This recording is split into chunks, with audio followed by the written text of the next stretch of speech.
2 EVM खराब पाई गई हैं। आखिरी राउंड में बीजेपी आगे बढ़त बनाए हुए थी।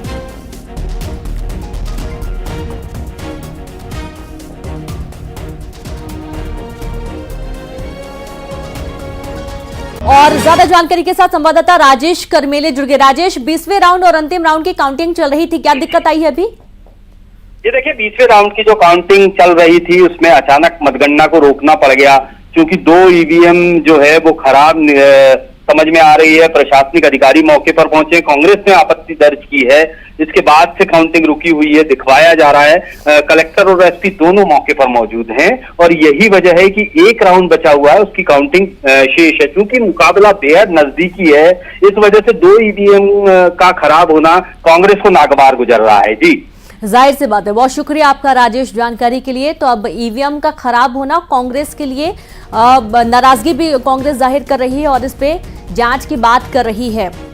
और सीधे हम रुक करेंगे, संवाददाता शैलेंद्र भदौरिया लाइव जुड़ गए हैं। शैलेंद्र, वाकई में सवाल बहुत सारे खड़े होंगे, क्योंकि इतना बेहतर तरीके से सुरक्षा व्यवस्था के दावे किए जाते हैं और उसके बाद आखिरी राउंड के दौरान 2 ईवीएम खराब पाई जाती हैं।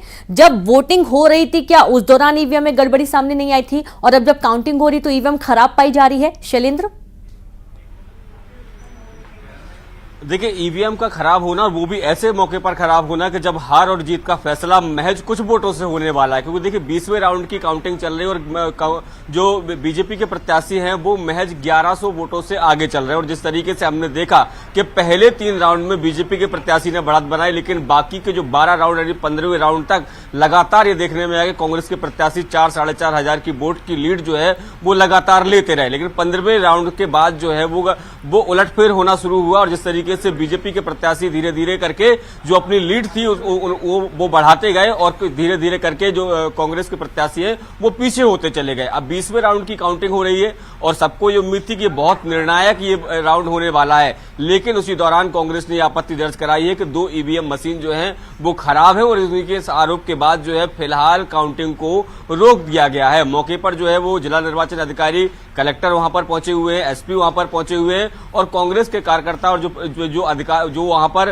पदाधिकारी मौजूद हैं, खासकर जो पोलिंग एजेंट मौजूद हैं, उनसे अब बातचीत हो रही है और उम्मीद है कि जल्द ही इसका कुछ न कुछ निर्णय जो है वो निकाला जाएगा कि आखिर ईवीएम में किस आधार पर वो खराबी की बात कह रहे हैं और यदि वास्तव में ईवीएम खराब है तो आखिर उन ईवीएम की वीवीपैट की गिनती कराई जाएगी या कैसे आगे काउंटिंग बढ़ाई जाएगी, इस पर जरूर जो है वो बातचीत जरूर होगी। लेकिन फिलहाल जो है दोनों ही राजनीतिक दलों के जो प्रत्याशी हैं या उनसे जुड़े जो नेता हैं उनकी धड़कनें जरूर बढ़ी हुई हैं, क्योंकि देखिए मामला जो है वो बेहद करीबी हो चुका है। क्योंकि जिस तरीके से महज 1100 वोटों का अंतर जो है वो रह गया है और ये बताया जाता है कि लगभग 8 से 9 ईवीएम की जो गिनती है वो होना बाकी रहेगी और हर ईवीएम में लगभग 1000 मत रहते हैं, तो लगभग 8 से 9000 वोटों की गिनती होना बाकी है। ठीक है, अब देखना ये कि आगे क्या रास्ता निकल कर आता है, क्या मशीनें सही होती हैं, वीवीपैट पर्ची की गिनती होगी, क्या कुछ आगे होगा, लगातार आप नजर बना के